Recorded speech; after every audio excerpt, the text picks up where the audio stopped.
What up, guys? Welcome back to the Big Screen Show. I'm Alex. I'm Wyatt. We're here with you for the Bad Batch Season 3, Episode 10 recap and reaction. This one, whoa, whoa, whoa, Mm-hmm. my boy. Well, Cad Bane, back in this thing, man. What did you think about Cad Bane's return off rip? Because that's been one of my favorite bounty hunters. bro, when he came back, when I saw his silhouette coming in, I was like, "Yes, my boy, he's back." He didn't. And again, he wasn't in the episode for very long, but when he came in, he made every minute count. Came in badass, cold, just doing what he's doing as a bounty hunter job. He's like, I mean, the dude does despicable acts for a living, but I mean, you can't say he's not just badass. I mean, I loved every second that he was in this episode. Man, he's cold, he's precise, he gets down to business. He doesn't care nothing, like doesn't have any connections to anybody. He's just straightforward to his mission. And I love Cad Bane. I got him up in the corner right here. Two, um, we're gonna run with a synopsis, guys. Run through the episode real quick. Talk about some of the key points in the episode. Um, we came off a stellar episode last week with the return of Asajj Ventress. With dire warning from the Force user, it perfectly sets up this week's episode, Identity Crisis. We open up in a beautiful city with a parent and a child in a shopping market. The child suddenly uses the Force to try to retrieve its toy, which is out of reach. Instead, it accidentally breaks a seller's vase in front of the group of people. After the parents flees, one of the people in the market reports the incident for a Class 1 bounty hunter. We hop over to Mount Tantus, where Dr. Royce Hemlock leaves the Mystery Vault. He's met by Dr. Emery Carr, informing them they're stalling out while Nala Se is in confinement. Emery wants more clearance to help. Hemlock approves, making her the new chief scientist and bringing her up to speed on Project Necromancer. He takes her into the vault and reveals the specimens inside, children with high M counts who are being held captive. He shows her the testing process, explaining that Omega's blood was the perfect binder for the children's blood and the creation of somehow Palpatine's return or Palpatine's cloning, as we know with Project Necromancer. Man, what were your thoughts on her ascension to the chief scientist and her reaction to Project Necromancer? Because I feel like this is a really big piece right here. I think it was a pretty good introduction showcase for Emery to really see like how deep and how cruel Hemlock's plans are and how evil the Empire really goes into. Because Hemlock is literally hiring bounty hunters and literally having them kidnap children, taking them away from their from their home and their families at this point. And it just and honestly, how Emery's first reaction, like it was really surprised and maybe a little bit of like shock, but like kind of hidden a little bit. And also just shows that she really has no idea who Hemlock really is or what his real actions are. Because when she saw the kids, it was like she was just utterly surprised. She even asked about why there aren't any adults, and Hemlock basically told her like the kids they have no idea what their M count is or like even how or even aware of their abilities. Plus, they're much more easier to handle. And I Yeah. mean, yeah, it's easy. The kids are like the easiest targets, as we all know. And he said there's not much of them left after Order 66, as we know. Emery, I don't think she has much information on Order 66 and what went down. So she really doesn't know about the Jedi or their high M counts and doesn't really know this information. She's kind of a kid herself just because of the confinement that she's been in and then being thrown into this role where she has to be almost a mother type figure to these children. Um, Man, it's a really big piece. I thought it was really telling that even clones can have feelings. Even clones can have motherly instincts. And we're really seeing that from Emery here. And I really think she's starting to turn. She's starting to turn, and we're gonna see her maybe play a pivotal role maybe in the finale, maybe in these last 4 episodes where she helps maybe some of these kids escape. Mhm. Going into what's going on next, one of the kids is we're gonna skip. Back on Mount Tantus, Emery works with a child who talked to her before introducing herself as Eva. Eva said that Nalase would find out when she could go home, and she asked if Emery could go find out for her. Emery says she will look into it. So she's pretty much having some back and forth dialogue with these children because they're asking when they're gonna go home. I guess the Empire promised them that they're gonna go home. Yeah. But nah, we have the So Empire. You ain't never going home. nah, you're not going home. But she's just thrown into the situation with these children where they're asking to go home. They got questions. They're not talking. They're just moody. And why not? They've been locked up in a prison and getting their blood taken for I don't even know how long. Um, Emery, this is another big thing about this episode. Emery goes and visits Nalase. We found out that Nalase discarded Emery as a clone child. Emery isn't adamant that the children don't belong here. Nalase agrees, but the Empire isn't going to care. Nalase charges her with looking after the children. Man, and I really have a question about what Nalase said at the end of that conversation with, "Oh, do you? Like, oh, do you not have the power to do something?" Yeah, so it kind of makes you And wonder: what? does she have a mud? Does Emery have a good high M count? But like now, say never told her or anything like that. Because again, whenever Nalase does something involving like the children or to making sure the Empire or doesn't have like these M count and things like that, she always does things either make sure they're never found out and just kind of sends them away, or just find some way to help them escape through it.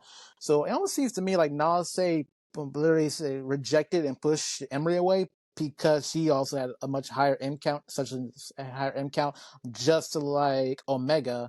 But since she's basically made to be like a scientist assistant, she's excluded from like having to get her blood taken. So Man, so that would mean like there's like probably more than others such as Omega who has these high M counts that's hidden within the Empire itself. man, that's not far fetched at all. I definitely think Nalase has her hand in Emery and possibly has her hand tied in these strings. Because, like you said, she's hidden and taking care of Omega over these years, pulling certain strings, and I'm sure the same with possibly Boba Fett in a way. Um, but I really think it's what kind of power does she have? And hopefully we get to see that in the next couple of episodes. Hemlock meets her in the hallway about a newly arriving specimen. We kind of know who the specimen is, as we saw at the beginning of this episode, and wants to go to Commander Scorch. He has to take a call from Governor Tarkin.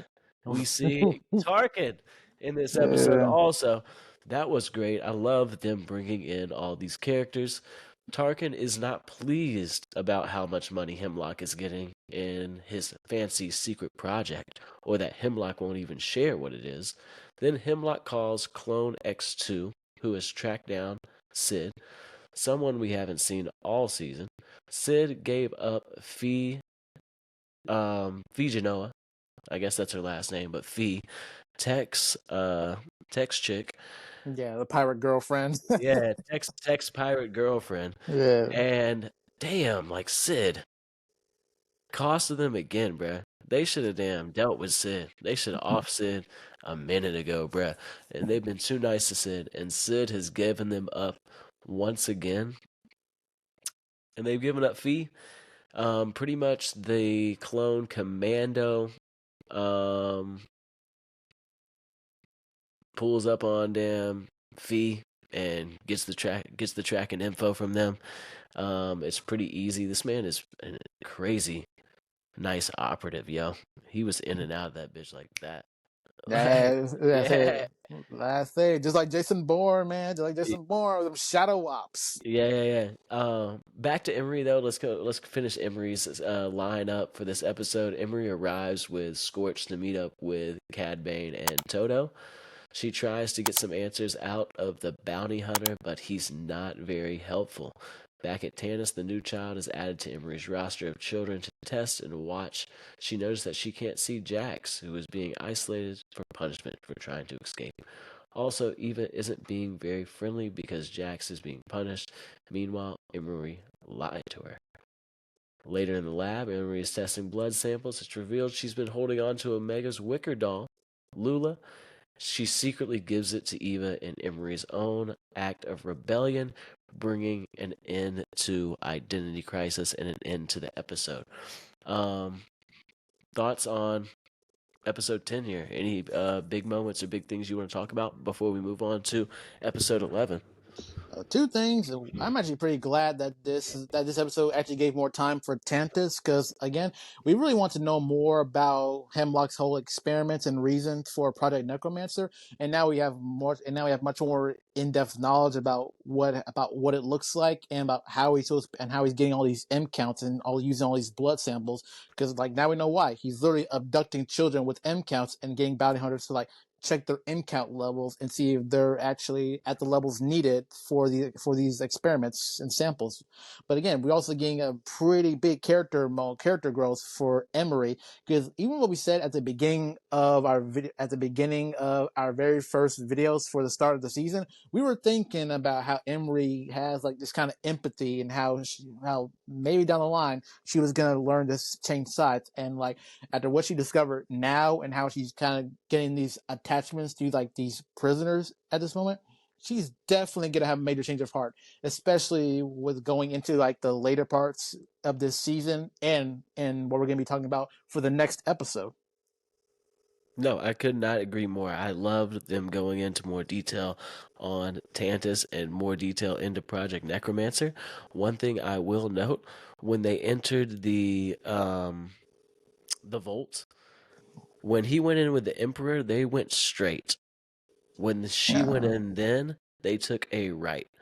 So, what are down these other hallways in Tantus? That that's a big question too, because they like the Emperor didn't go and see these children; he went and saw something else.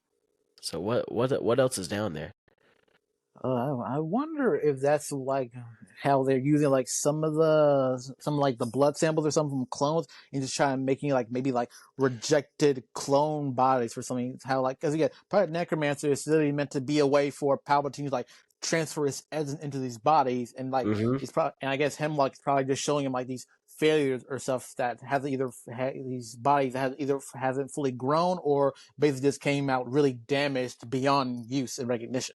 No, I agree, and it could be there could be one that is possibly close, or possibly that could put on some type of fight or something like that. Maybe even kind of like a Snoke type deal. A proto Snoke. Yeah, like a proto Snoke, something like that down there that could possibly like really do some damage. Um, that's a big mystery, and I love the mystery of what else is down there, because we're gonna possibly find out in these next 4 episodes. So that is really exciting. Cad Bane coming back this episode was amazing. We got to see Tarkin. He's kind of just pushing uh for the money. He's like, "Why are you spending all this money? You're not even telling me what's up." And he's probably a little jealous at the same time, because him and the Emperor are like that, and the Emperor hasn't told him what's going on at the same time too. So there's kind of like some internal strife in the Empire right now with two of the main guys. Uh, Other than that, we got to see some more Force users, and we got to see Cad Bane inducting these Force users. I think that's awesome. I love Force users, and that we're seeing Force users still being around, but no Jedi teachers. I still mess with it, bro. I still love seeing these children that are young young Padawans potentially, and seeing their characters grow and seeing what happens with them. We are getting a lot of new characters. We're getting a lot of characters that we love here in this whole season. Really, just been characters just been popping through. But other than that, let's get on to episode 11. We open on a space station with a ship arriving. It's Fee and her droid Mel 221 stopping to refuel. In the shadows lurks Clone X2 hunting the pirate. Clone X2 hacks into Fee's ship, stealing some data. Fee gets the feeling something is wrong, but Clone X2 sneaks off before she can find him. The clone checks the data in his ship and finds Pabu's location. He calls Commander Scorch to have some troops on standby. Man, I gave a kind of spoiler to what just happened a couple of minutes ago, but Clone X2 was in and out that thing, bro. Stealthy. He kind of reminds me of like a Crosshair, but like an upgraded Crosshair, of course, now. Steals their location, and pretty much the Empire's on the way. Just like that. Thanks, Sid. We hop over to Pabu, where Clone Force 99 are packing up to leave the planet. Omega chats with her friend Liana, and both girls are sad that she has to leave, at least for right now. As per Pabu tradition, Omega can leave a treasure. She leaves Tex goggles and her Tuca doll, Lula, so a piece of her can still be there at their home. While everyone is distracted and loading the Marauder, no one sees Clone X2's ship arriving on the scanner, which was crazy to me, but we'll get to that in a second. He conveniently lands in the same cave that Asajj Ventress uses in the Harbinger. Maybe plug up that cave, guys. Oh, that's their comment. But that's what I'm saying. What the heck? Y'all have no radar? Y'all didn't damn plug up this cave, put a sensor in this cave or something like that? That's the second time that someone was able to get onto this island undetected. Yeah. That's No the second security at all. No balloons for this. They just put balloons on the screen. Not balloons for this, man. But they need some more security on this island. That was a bad move, not having more security on this island, because this is getting them in trouble twice now. Yeah, they should have learned from Asajj Ventress. I know, because let me tell you, after CX2 got on there, he started doing some damage. Dude. Clone X2 shoots detonators onto the Marauder from afar, which Wrecker notices at the last moment. He snacks Gonki and runs. Caught in the blast, the two of them are thrown into the ocean. The Marauder is destroyed along with their way off the planet. So, like, what the hell? The Marauder, they're home for 3 seasons now. Yeah, but he took out Wrecker with like one explosion hit. He took him out. He's unconscious. Man, he did hit him with a couple of explosives though, and there's probably explosives on the ship. It's tough. That man flew into the ocean. Wrecker is known to take some hits, but Clone X2 is on a different level, as we can see. He's gonna say this, man. He's calculated. He literally took out like the most strategic positions and literally took out these critical points to like find a way to literally cripple their transportation and to literally take out one of their own. He literally took them out one by one as they were literally trying to fight back as a way for the batch to escape. But now X2 was like, "Nope, you're not escaping from me. I failed once. I'm not doing it again." Man, and Hemlock told him. He's like, you already failed in the phone call last episode. He told him, man, yo, you already failed one time. You fail again. It's up. It's up from here. They pulled Wrecker out and Gonki. Don't forget about Gonki. They pulled him out too. No. But he's in bad shape. We see the return of the clone cadets from Paths Unknown. These guys came in real helpful. I messed with the clone cadets, with Hunter giving them commands to help Wrecker. Then they hear the arrival of a bigger ship. The Empire has arrived on Pabu. I loved the shot of the Empire's ship over the Pabu island. Yeah, just straight up coming in. Yeah. That was sickening. You knew it was up. You're about to feel the weight of the Empire. Especially without their ship, I knew it was up. I was like, dang. I was like, Pabu is done. Yeah, they gotta feel the weight of the Empire on their throats. Real talk, man. The Empire doesn't play. It's the reign of the Empire right now. They're fresh off Order 66. And, man, I wonder if we'll see Darth Vader. Oh, oh, Random thought here in the middle of oh, this. boy! If that Darth actually does come in, I mean, they're all doomed. I mean, come on. Man, I say, what if that's how it ends? They just call Vader, and at the end he kills everybody, and oh, yeah, it he makes me kills the think. whole match. Yeah, it makes me think back to like the ending of Rogue One, where it got Darth Vader literally coming to get like those Death Star plans, and he's mowing through all the rebel troops, one by one, trying to get through those doors and stuff like that. Man, when he kills everybody, he kills Ventress. Yeah, No, he takes down everybody, bro. That'd be sick. That'd be sick. be a bleak ending though. It'd be such a bleak ending. But we would all love it.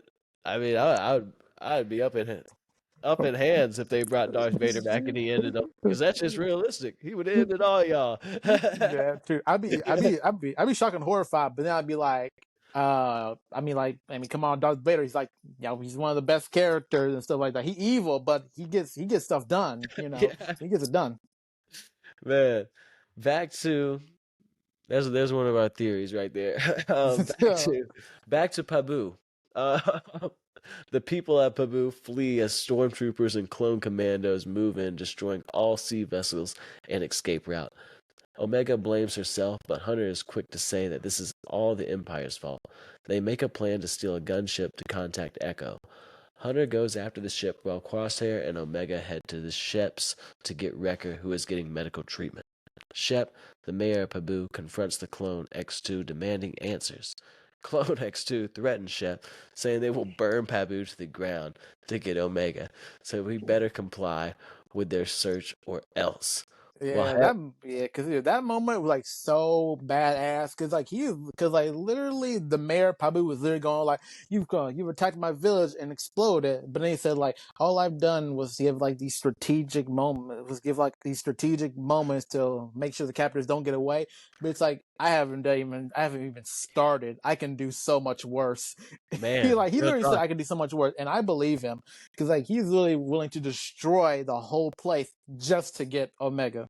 Man, real talk, man. He can do worse, man. He could kill everybody on that planet. He wasn't lying when he was just hitting strategic points and searching. So, man, it's tough. It's just tough for Fat Mace Windu and his people out here today. While headed to Shep's home, Batcher goes after some stormtroopers. Dang, Batcher. Crosshair grabs Omega to continue on their way. They get to Shep's to find Wrecker unconscious but stable, thanks to their droid friend AZ. I really like the development from Omega here to leave Batcher behind. Maybe earlier in her life and earlier in the season, she wouldn't have done that, and she would have caused a scene and maybe gotten them in some deeper shit if she wouldn't have left Batcher. But I'm glad to see that she is growing and able to do that. Meanwhile, Hunter sneaks into the market and hops on a gunship, causing a bit of a ruckus. Clone X2 comes out and doesn't shoot Hunter. He shoots the stormtrooper flying to purposely crash the ship. Hunter hops into the ocean just in time. Really crazy scene because Hunter's kind of hanging on of the back of the gunship. The guy's trying to shake him, and the guy's radioing in. He's like, "Hey, I've been compromised. Somebody's on the back of my ship." And Clone X2, like straight, like just assassin, bro. Just snipes, dude. That's the pilot. Snipes the pilot and crashes the ship. Like he doesn't care. Like this is like a Moff Gideon, like Emperor, like style move right here. Like we don't care. We're just trying to complete the mission. I don't care. Don't care about the casualties. Yeah, Cloud. Casualties be damned. Man, real talk, man. So That happens. Hunter's in the water. Troopers are moving in on Omega and Crosshair. She wants to be captured to spare Pabu. She will leave her comm on and be purposely captured so the Batch can finally track her back to Mount Tantus. Crosshair comes up with every excuse to avoid this idea, pointing out they'll search her for a comm. Omega tells him to focus on the bigger mission and that this is her choice. Omega turns herself in and meets with Clone X2 and the Stormtroopers. They scan her for tracking devices, which she hands over. Crosshair moves out for part of his plan. At this point, at this point of the episode, what are you thinking, bro? At this point, I'm thinking the episode. I'm thinking like it's risky, but like could it possibly work? Because again, it's really desperate. Because like Wrecker's down, Hunter's down, and it's literally just Omega and Crosshair, and Crosshair is still dealing with like his trigger finger and things like Yeah, that. So like yeah. they really run out of resources, and of course, Pabu is basically. And all its citizens are basically going to be just destroyed and eliminated throughout this whole thing. So like really back into a corner. So like I was really trying to get some hope, really building on the hope that the plan could have worked, where Pabu and people are safe, but then Omega's gone, but they had a surefire way to get her back and everything, and be able to take out X2. But boy, the ending of this episode that made my jaw drop and just made me plummet. Bruh. I wasn't high on the plan at first. I was with Crosshair.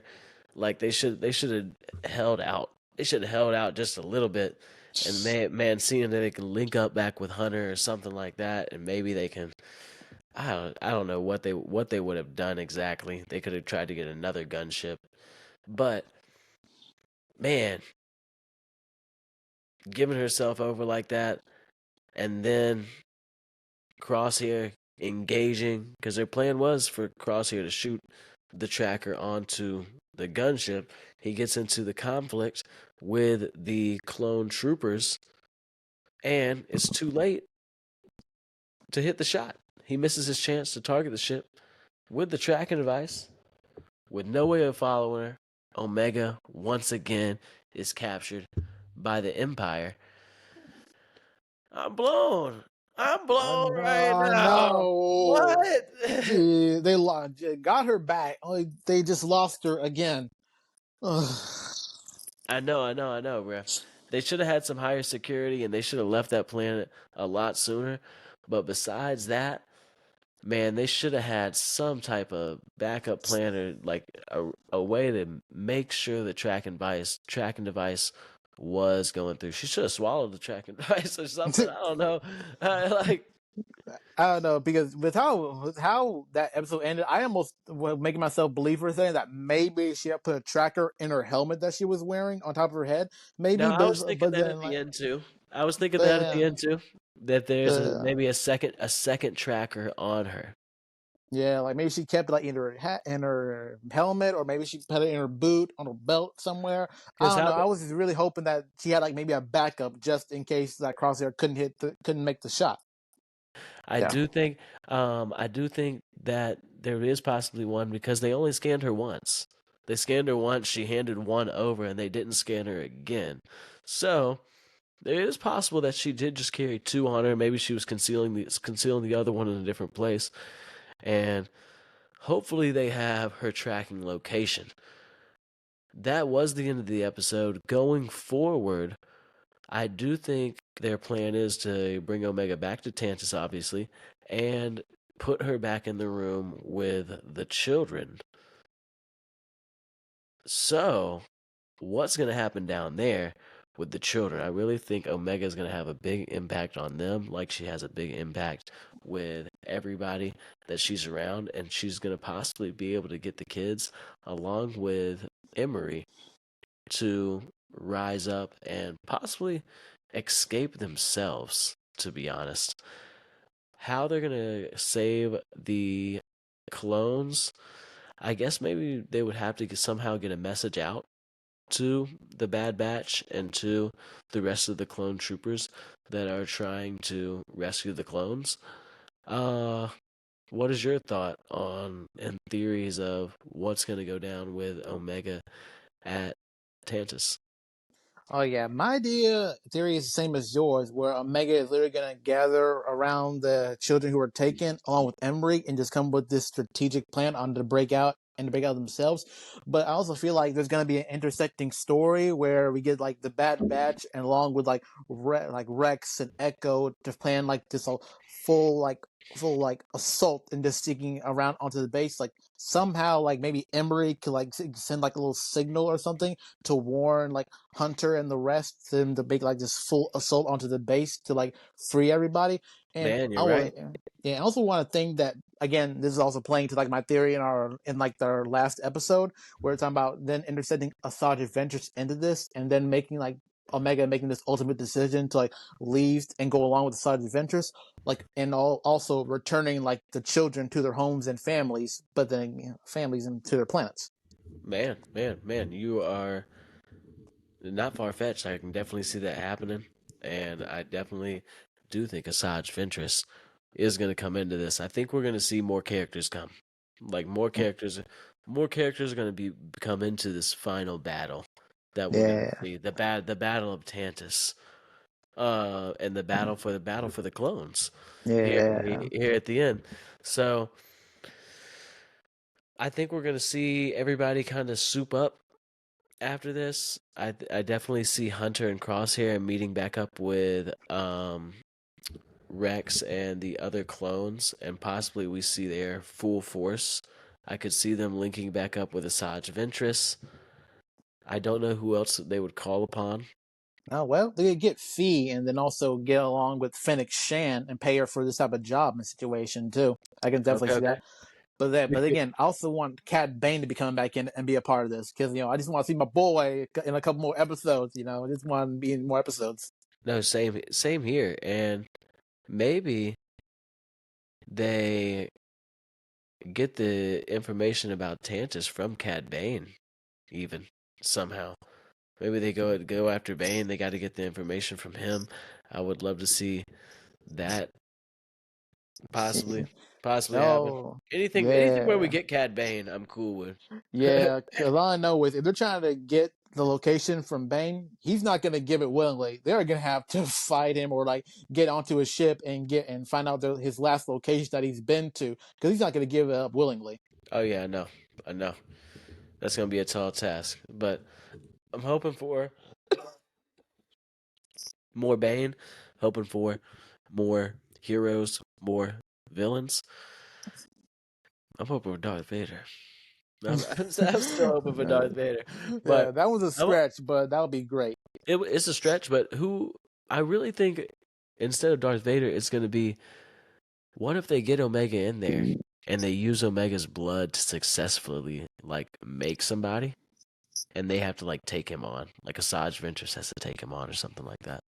Oh, if they did that, well, what would be a fun thing if they actually did be able to make a body for the Emperor to transfer in. I Mhm. like it to be like the body of like Star Killer, from the games.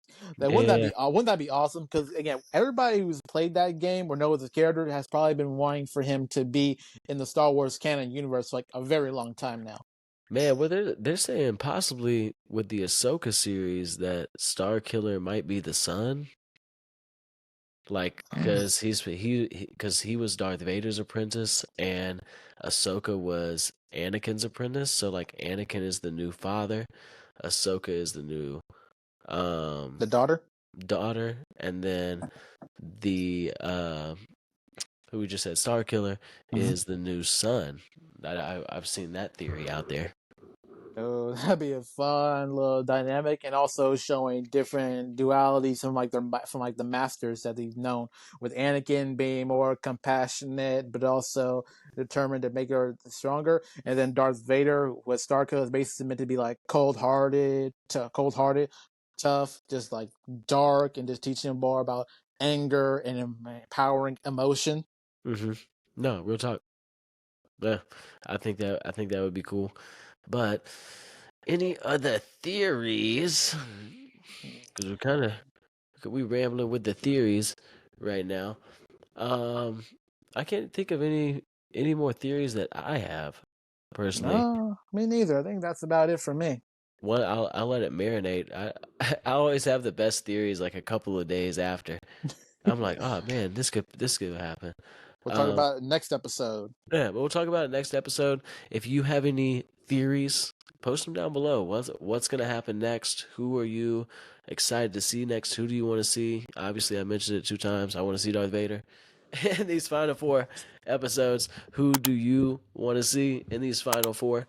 The final 4 is this weekend. I'm going to the final 4, and it's the final 4 episodes of the Bad Batch. But guys, this has been an episode of the Big Screen Show. I'm Wyatt. This is I'm Alex. Alex. And hey, we'll see y'all next time. May the Force be with you.